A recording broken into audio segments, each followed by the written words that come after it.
안녕하십니까 여러분의 심리 멘토 박센입니다. 여러분 오늘은 바로 이 책이죠. 연봉을 올리는 말투라는 아주 신간이에요. 따끈따끈한 신간 책을 쓰신 우리 김민경 코치님이시죠. 저한테 작가님, 김민경 작가님을 모셨는데 리셋큐 대표이시기도 하고 또 자랑스럽게도 저희 쌤멘탈 전 과정, 최면요법 그리고 또 평생제자 과정, 마인드 코칭 양성과 과정을 아주 멋있게 잘 수료하신 우리 코치님이시기도 합니다. 김민경 작가님을 모셨어요. 작가님 간략하게 자기소개 좀 부탁드릴게요. 안녕하세요. 제 이름은 김민경입니다. 저는 박세니 선생님의 그 모든 멘탈 과정도 다 이수를 했고, 그리고 제가 지금 현재 하고 있는 일은 리셋큐라는 교육기관을 제가 지금 운영을 하고 있습니다. 그 교육기관에서 하는 일은 마인드 업 스피치라고 해서 주로 마인드와 스피치를 함께 교육을 하는 곳이고요. 그리고 제가 작가로서 책을 썼는데 그 책 이름이 연봉 올리는 말투입니다. 일단 연봉을 올리기 위해서 반드시 봐야 되는 책이고 제가 바쁜 와중에 또 쭉 읽었어요. 좋은 내용, 인용들이 많더라고요. 유명한 사람들이 했던 말들을 인용을 많이 적절하게 잘 해놓으셔서 여러분이 읽고 받아들이시기에 굉장히 좋을 것입니다. 일단 이 책을 쓰시게 된 이유, 계기가 뭘까요? 사실은 이 책은 제가 저를 탐구하는 과정에서 나온 어떤 결과물이라고 말씀을 드릴 수 있어요. 저는 제가 과거에보다는 조금 더 성장된 모습으로 발전하고 싶었고, 그리고 다른 사람들은 성공했다고 하는데 그 성공의 모습으로 저도 발전을 하고 싶었고, 그리고 제가 저의 어떤 가치를 조금 더 높이고 싶은 그런 간절함이 있었습니다. 그런 간절함을 이루기 위해서 해야 될 것들은 어떤 공부였고 탐구였고 나한테 필요한 것이 무엇인지를 계속 깨달아가는 그런 과정들이 필요했는데, 그냥 막연하게 공부를 하려고 하면 공부가 잘 되지가 않잖아요. 그래서 책을 쓰겠다라는 어떤 목표를 정해놓고 좀 더 전문성 있는 어떤 접근을 하기 위해서 그런 과정들을 밟다 보니까 다행히도 이 좋은 결과물로서 책이 나와진 겁니다. 자신이 성장을 하시면서 알게 된 것들과 중요한 점들을 정리해 놓으신 부분이 많군요. 네. 조선 회장님도 이렇게 추천서를 쓰셨고 저도 썼습니다. 그리고 다른 거보다 제가 김민경 작가님을 보면서 느낀 건 항상 진심이 있으신 분이에요. 진심으로 모든 사람들을 그렇게 대하시는 분이라는 걸 제가 교육 중에도 항상 느꼈고, 평생 제자 과정이나 이럴 때 특히. 예. 그래서 이게 진정성이 있고 그렇게 실체화된 삶을 사는, 어떤 말하는 것이 실제로 이행되는 삶을 사시는 분이 이런 책을 쓰셔야지 울림이 있는데, 그런 김민경 작가님이 쓰신 글이라서 저는 울림이 있었어요. 그런 부분에서. 예. 일단 제가 줄 치면서 책들을 좀 봤는데 제가 좀 궁금한 부분들 좀 여쭤보면 좋을 것 같아요. 네. 그래서 48페이지 보면 신뢰의 어원이 독일어 트로스트에서 유래됐고 편안함이라는 어떤 뜻인데, 함께하는 사람이 우리의 마음을 편안하게 해준다면 우리는 그를 신뢰할 수 있다. 이런 이 신뢰에 대한 어떤 철학을 쭉 써놓으셨는데, 이걸 어떻게 우리 신뢰감을 더 높이고 언어로서 어떻게 구축할 수 있을지, 이런 부분. 예. 신뢰라는 것은 아무래도 가장 우리가 믿음이 가는 사람을, 진정성 있는 믿음이 가는 사람은 신뢰가 간다라고 표현을 하잖아요. 그래서 그 믿음을 쌓는 게 굉장히 힘든 부분인데, 우리가 진정한 믿음이라는 것은 내가 아무리 힘든 상황, 부정적인 상황에 처했다 하더라도 그 한 줄기 빛처럼 느껴지는 게 진정한 신뢰라고 생각을 합니다. 그렇기 위해서는 가장 안전하다라고 마음으로 느껴야 되는 부분이고, 그러면 가장 안전한 사람이 어떤 사람일까를 고민하다가 생각한 것이 가장 부정적인 상황에서도 긍정적으로 나한테 좋은 말 해줄 수 있는 사람, 그리고 가장 부정적인 상황조차도 좋은 감정으로 자신을 통제하면서 타인에게도 좋은 영향을 줄 수 있는 그런 사람이라고 저는 판단을 해서 그런 부분을 대화체로서 구성을 했습니다. 그래서 신뢰가 가는 말이라는 것은 뭔가 정말 현실적으로는 안 되는 상황이라 하더라도 상대방한테 더 좋은 얘기, 더 개선적인 얘기, 그리고 희망을 줄 수 있는 그런 말을 해줄 수 있는 힘을 가진 사람이라고 표현을 했습니다. 그렇군요. 이 예시들을 잘 써놓으셔서 이 책에 그런 예시들을 참고하시면 참 일상생활에서 도움이 많이 되겠다라는 생각을 했어요. 그러니까 말씀하신 그 신뢰를 더 사람들한테 제대로 편안함적으로, 본질적으로 줄 수 있는 여러 예시들이 잘 정리가 되어 있는 것 같습니다. 이런 예시들이 이제 실제 쓰신 거죠? 네, 제가 예. 다 쓴 겁니다. 예, 삶에서 쓰고 계신 네네, 부분들 그렇습니다. 예시를. 사실은 제가 책을 쓰고 말투를 연구하는 과정에서 예. 가장 많이 변한 사람이 제 자신이에요. 음. 예전에는 제가 어떤 말투로 이야기를 하고 있었고 가족과 친구들한테 얘기를 했는지를 몰랐는데 제가 이 말투를 연구하면서 또 글을 쓰면서 또 혼자만의 그런 생각들을 하는 과정에서 아, 내가 이런 말투를 쓰고 있었구나. 이게 이런 식으로 바뀌어야 되겠구나라고 느낀 부분도 굉장히 많습니다. 네. 그래서 사실은 책을 쓰면서 가장 내면이 탄탄하게 변한 사람은 제 자신입니다.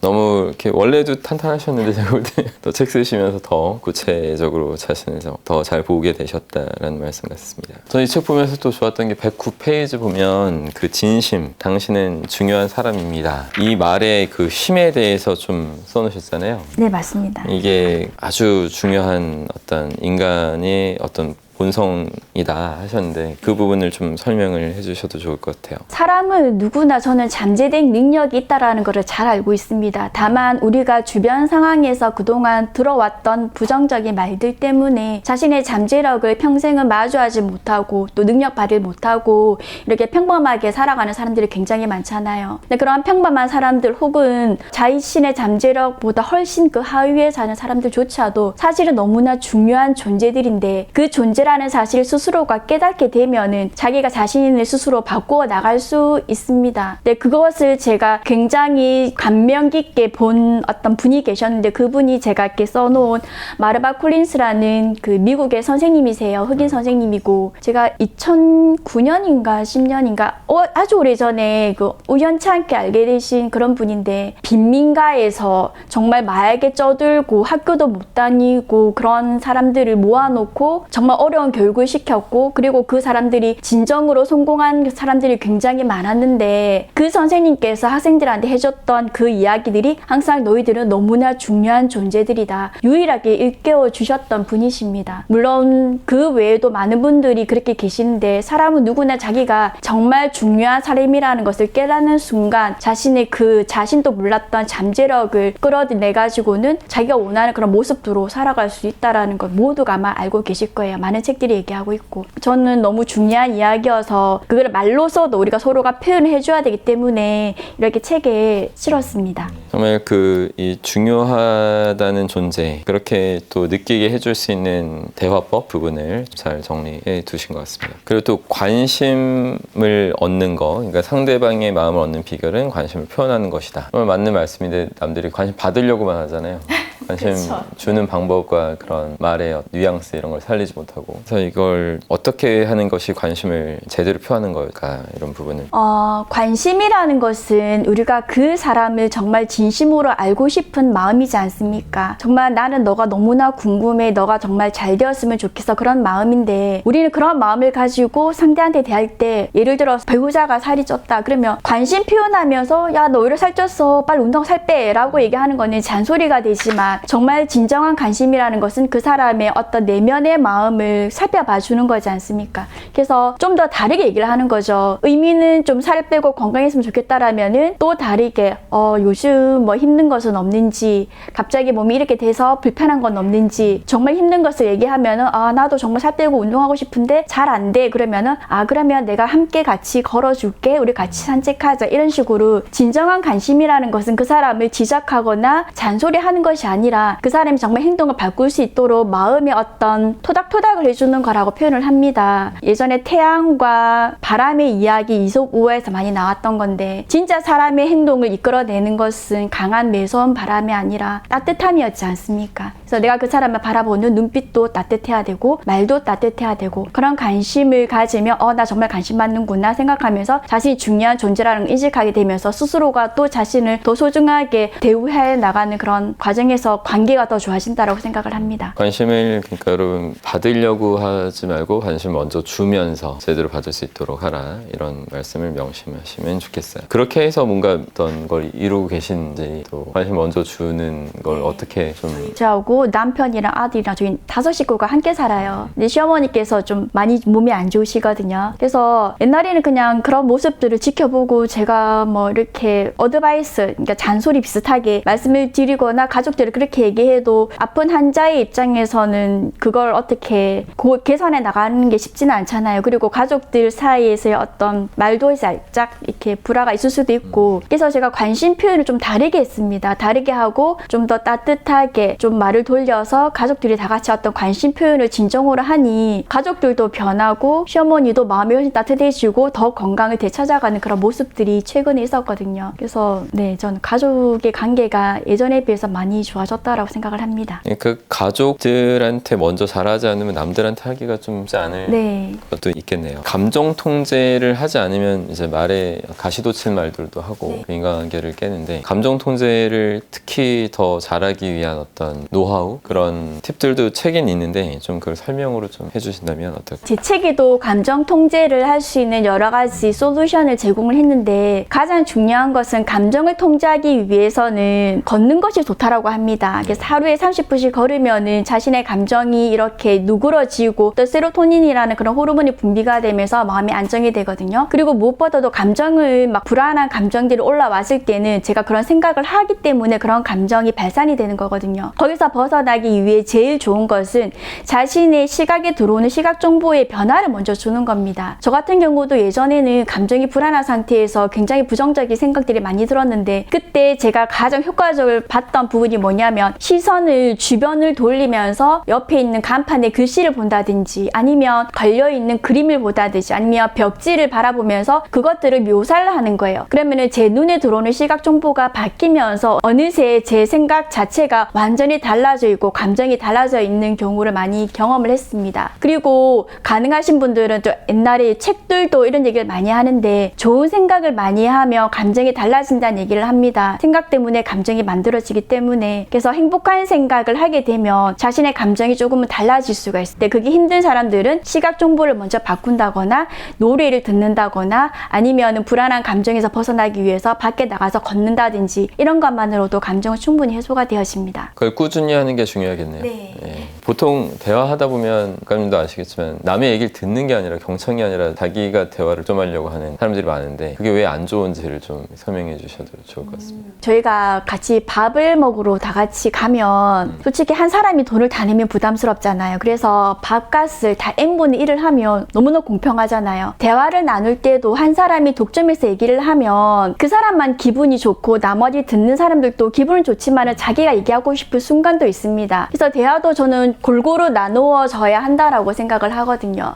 한 사람의 말이 너무나 길어지면 그 사람은 자신의 이야기를 하는 동안에 자신의 주장을 강력하게 얘기하고 다른 사람의 이야기를 듣는 시간이 없어지게 돼요. 대화라는 것은 주거니 받거니 하는 것이 대화고, 공놀이도 주거니 받거니 해야 게임이 되듯이 대화도 마찬가지거든요. 그래서 토크 위드라는 표현을 쓰지 않습니까? 말을 하긴 하는데 위드, 누구와 함께 얘기를 하는 거예요. 그래서 대화는 나 홀로의 독백이 아니라 다 같이 함께 나누는 중요한 놀이라고 생각을 하시면 좋을 것 같습니다. 네, 정말 많은 사람들이 새겨 들어야 될 것 같아요. 자기 얘기만 하는 사람들이 세상에 너무 많다 보니까, 그래서 더 오히려 단절되고 서로 마음이 안 통하는 그런 세상이 되고 있죠. 사람이 또 자기 이야기를 하는 동안에 호르몬 변화에 의해서 굉장히 기분이 좋아진 호르몬이 나온다고 합니다. 도파민이. 그런데 그 도파민이 분비되는 순간은 함께 나누어서 야, 나도 분비됐으니 너도 분비돼야지, 서로가 기분 좋아지는 대화는 함께 다 자기 이야기를 할 수 있는 시간이 공평해야 된다고 생각을 해요. 그래야지 올바르고 건강한 대화다. 네. 그리고 험담은 말하는 사람과 듣는 사람 모두를 병들게 한다. 왜 어떻게 병들게 하고 어떻게 안 좋은 건지 좀 설명 좀 해주십시오. 요즘에 그 SNS 같은 걸 보면은 굉장히 악플 같은 게 많이 달리잖아요. 사실은 그 악플에서 제일 피해를 보는 사람들이 저는 연예인이라 생각을 하고 일반인도 물론 많이 있습니다. 그럼 그 악플 때문에 그 악플에 대해서 가슴이 아픈 사람은 그걸 견디지 못하고 자기 자신을 자책하거나 미워하거나 심지어는 목숨을 끊는 경우도 있어요. 사람이 칼로만 그 사람을 죽일 수 있는 게 아니라 매서운 말로서도 그 사람 충분히 죽일 수 있거든요. 그래서 험담이라는 것은 단순히 나는 재미로 했지만 상대방 입장에서 너무나 가슴 아픈 어떤 경험이 되기 때문에 그 사람의 마음도 병들고 신체도 결국은 병들어 간다라는 생각을 합니다. 그리고 또 이제 쿠셔너에 대한 강조를 많이 하셨어요. 그러니까 쿠셔너 쿠셔너가 뭔지 간단하게. 네. 쿠션이라는 것은 말 그대로 저희를 폭신하게 만들어주는 게 쿠션입니다. 엉덩이를 보호해주고 나의 등을 보호해주고 딱딱한 거에서 나를 신체를 보호해주는 게 쿠션인데 우리가 꼭 필요한 순간에는 그 사람한테 충고를 해야 될 경우가 있어요. 근데 충고를 직격탄으로 딱 받았을 때는 뭔가 모르게 상대방은 아프지 않나요? 그래서 그 충격을 완화시켜주기 위해서 중간에 쿠션 장치를 만들어서 언어로서 그 사람이 충격을 덜 받게 조금은 포근하게 느껴질 수 있도록 만들어주는 말센스입니다. 쿠셔너를 보통 사람들이 많이 안 쓰지 않나요? 보통은 이렇게 얘기를 하는 경우가 많죠. 내가 원래 직설적인 걸 되게 좋아하는 스타일이야 하면서 그렇게 막 자신을 변명하듯이. 네, 직탄을 막 하는데 듣는 사람 입장에서는 굉장히 기분이 나쁘지 않습니까? 모두가 경험을 하는데 표현은 안 할 뿐이지. 그래서 정말 연봉을 올리고 싶은 사람은 그 사소한 차이 하나 때문에 인간관계가 달라지고 리더십이 달라지고 사람의 마음을 움직이는 그런 능력이 달라지지 않습니까? 네. 작은 쿠셔너라도 한다라면 그 사람의 말센스는 누가 봐도 인정을 받을 수 있고 리더로서도 자질이 된다라는 판단을 잘 받을 수 있다라 생각을 해요. 근데 이 쿠셔너라는 거에 대한 개념도 없는 사람도 많을 거고 개념을 집어넣었다 쳐도 그게 연습이 좀 안 돼 있으면 무의식적으로 안 나오고 예전 하던 대로 이렇게 계속 똑같은 패턴대로 대화하는 사람이 많을 텐데 그래서 이런 부분도 이렇게 굉장히 잘하려면 물론 이런 것도 교육도 하신다고 제가 들었는데 어떻게까지 이렇게 각인해서 해야 될까 이 부분이 참 사람들이 문제인 것 같아요. 보통은 본인이 이야기를 할 때 습관이 되어다 보면은 그런 부분들 생각을 안 하고 넘어가거든요. 정말 바꾸기를 원하는 사람들은 만약에 내가 이 말 때문에 상대방이 조금은 불편하지 않을까를 한 번 정도는 저는 떠올려야 된다라고 생각을 합니다. 모든 것은 연습이 필요하고 어떤 교육이 필요하듯이 저절로 이루어지는 건 없다고 생각해요. 만약 내가 정말 일 못하는 직원이 있다, 정말 마음에 안 드는 뭔가 남편이 마음에 안 든다, 너무 직탄으로 날리기보다는 이 사람 한 번 정도는 생각하면서 보호해주는 말을 하나씩 하고 하는 것을 스스로 항상 새겨야 된다라는 생각이 듭니다. 그러니까 그러지 않으면 오히려 관계가 안 좋게 치닫게 되니까. 그렇죠. 말은 저절로 되면 모든 게 말은 아니고 항상 말도 교육 쪽 훈련이나 연습이 더 잘하기 위해서는 필요한 부분이 있으니까요. 그렇죠. 이게 심리적으로는 이런 좋은 말들에 대한 어떤 것을 알려줘도 어렸을 때부터 이런 말들을 부모로부터 듣고 쿠셔너가 전혀 없는 돌직구의 어떤 상처를 입어다 보니까 그것이 자연스럽게 또 남들 자녀한테도 타인들한테도 그렇게 쉽게 그냥 자연스럽게 써지는 것 같아요. 이런 책을 보면서 이렇게 계속 연습을 꾸준히 매번 하실 수 있으면 참 좋을 것 같습니다. 저도 재밌게 본 것이 255페이지인데 이 분노를 다스리지 못하면 관계가 파괴된다 하면서 흡혈박쥐 얘기도 해놓으셨는데 이 얘기가 참 재밌는 것 같아요. 그리고 흡혈박쥐 얘기를 한번 해주시죠. 예. 흡혈박쥐 이야기가 뭐냐면 야생마가 있는데 이 야생마가 앉아 있으면 흡혈박쥐가 날라와가지고는 피를 빨아먹고 갑니다. 근데 흡혈박쥐한테 피를 빨린 야생마는 반드시 죽는다고 해요. 그래서 우리는 생각하죠. 흡혈박쥐가 얼마나 무섭길래 얼마나 맹독을 가졌길래 야생마가 죽을까. 근데 사실 알고 보니까 야생마가 죽은 것은 흡혈박쥐에게 피를 빨렸다라는 그 분노 때문에 스스로가 주체를 못하고 결국은 자신을 죽이게 되는 거거든요. 그래서 흡혈박쥐는 사실 야생마한테 아주 약간의 피만 빨아먹고 날아갔어요. 독성도 없는 거네요. 네, 독성도 전혀 없고 정말 소량으로.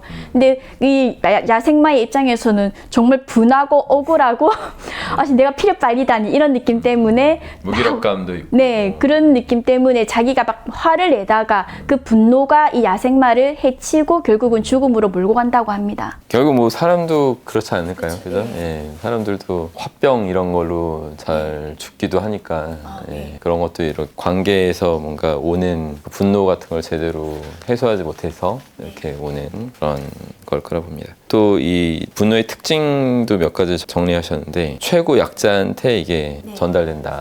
이게 어떤 뜻인지 정말 맞는 말이라서 저희가 누군가가 나한테 화를 내면 얼마나 억울합니까? 이 화를 나도 내야 되는데 저보다 윗사람한테는 절대 화를 낼 수 없어요. 또 친구한테 화내도 안 됩니다. 가장 만만하고 내가 가장 편한 상태한테 나도 똑같이 화를 내고 분풀이를 하는 거죠. 스토리를 하나 제가 얘기해놨는데 누군가가 화를 냈다. 이 기사는 너무 화가 나서 집에 가서 와이프한테 화를 내고 와이프도 너무 화가 나서 뛰어놀고 있는 아이한테 화를 내고 아이도 너무 화가 나서 나와가지고 그 고양이 길 가다 놀고 있는 고양이를 발로 차버렸거든요. 이게 걷어차인 고양이 효과라는 뜻인데 분노는 항상 최고의 약자를 향합니다. 왜냐하면 우리가 가장 분풀이를 할 수 있는 쉬운 상대가 나보다 약자이기 때문입니다. 그래서 위에서의 어떤 분노가 약간 잠재워진다라면 그 약자까지도 사실은 보호가 되어줄 수 있거든요. 자신도 보호를 하지만. 참 슬픈 얘기죠. 그렇죠. 네, 그것이 네. 그 분노가 점점 더 아랫사람들, 약한 사람들한테 전해지고, 근데 그 결국 약했던 그 피해자였던 사람도 나중에 또 성인이 되고 또 힘을 갖게 되는데, 그럼 또 그 상태에서 또 자기보다 약한 사람들을 계속 공격할 거고, 이것이 끝없이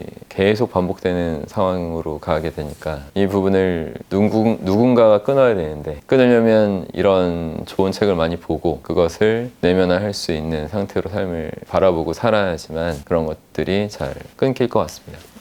일단 뭐 좋은 내용들이 많이 담겨 있고, 여러분이 뭐 이걸 한 번 보고는 잘 안 되는 거잖아요. 이거 여러 번 보면서 마음에 계속 이렇게 수양하듯이 실제로 연습도 해보고 이 예문 같은 것들을 그렇게 해야 될 것 같은데, 작가님께서 사람들한테 좀 뭔가 한 말씀 꼭 하고 싶으신 내용 진심을 담아서 한번 해주시면 좋을 것 같아요. 이 책을 어떻게 활용하고 어떻게 쓰시면 좋을 것 같다, 이런 어떤 제안들 이렇게 좀 해주시면 좋을 것 같습니다. 사실 이런 영상을 보시는 모든 분들은 자신이 과거보다는 좀 더 발전하기를 간절히 원하시고 지금보다는 더 나은 자신의 모습을 또 간절히 원하시는데 잘 안 되는 경우도 아마 있으시고 많은 경험을 하고 계실 겁니다. 근데 그런 과정에서 우리가 많은 책도 보고 많은 강의도 듣고 하지 않습니까? 그런데 이 연봉 올리는 이 말투 같은 경우는 내가 어떻게 말을 해야 내 가족을 지키고 내 가까운 지인을 지키고 직장에서는 나의 직원을 지키고 우리 회사를 지키는가, 그런 어떤 팁들이 많이 나와 있습니다. 말만 잘하는 사람은 결국은 사기꾼밖에 안 되지만 진정한 지식을 가지고 진정성을 가지고 말을 훈련을 해서 잘하는 사람은 진정한 리더가 될 수 있거든요. 그래서 우리 모두가 또 성공을 원하시고 더 발전을 원하시는 분들은 더 진정한 리더 혹은 더 진정한 어떤 성공인이 되기 위해서는 말투는 반드시 공부를 하셔야 되고 바뀌어야 될 부분이에요. 무엇보다도 우리가 수영을 배울 때도 글로써 그 수영을 배우는 것이 아니라 실제로 연습을 하면서 수영을 배우지 않습니까? 그리고 우리 말투도 마찬가지로 우리가 책으로는 어떤 지식은 습득은 하지만 본인 스스로 연습을 하지 않으면 그 말투가 결코 나와지지 않거든요. 그래서 많은 예시와 어떤 말투 이런 것들을 내용을 정리했기 때문에 그 말을 연습을 해보면서 자기의 일상생활에서 말투를 계속 바꾸려는 시도를 하시다 보면 모두가 더 좋은 말로써 자신의 어떤 입지를 좀 더 높일 수 있고 가치를 높일 수 있는 좋은 분들이 될 수 있을 거라고 저는 믿습니다. 좋은 말씀이었어요. 이 제목처럼 연봉을 올리는 말투인데, 내 연봉이 올라간 다음에 말을 멋있게 하겠다 이런 생각하지 마시고 이 책을 통해서 말을 너무나 멋있게 잘 해서 연봉이 당연히 올라갈 수밖에 없도록 그렇게 준비해 나가시고 노력하시는 것이 더 올바른 현명한 사람의 처사일 것 같습니다. 앞으로도 책도 내셨고 많은 활동을 하실 거라 보는데, 이 책을 읽고 뭔가 사람들하고 피드백도 뭐 해주실 건가요? 네, 제가 계획하고 있는 거는 출판사 쪽에 얘기를 해가지고 좀 출판 기념 이렇게 강의 같은 거를 잡아달려고 얘기는 했는데, 그건 일단은 진행 과정에서 어떻게 될지 모르겠고 이 책 내용을 기준으로 또 많은 분들한테 제가 강의를 계획을 하고 있습니다. 그래서 강의도 할 거고, 또 제가 또 기회를 만들어가지고 저희 책을 보신 분들, 독자들을 대상으로 만남도 가질 그런 계획들을 가지고 있습니다. 하여튼 뭐 진심을 갖고 항상 노력하시는 김민경 작가님이라는 걸 제가 알기 때문에 앞으로 더 많은 사람들한테 더 제대로 된 도움 주실 거라고 저도 믿습니다. 감사합니다. 도움이 많이 되셨으면 좋겠어요, 여러분. 여러 번 읽으셔서 자신의 것으로 꼭 만드셨으면 좋겠습니다. 고맙습니다.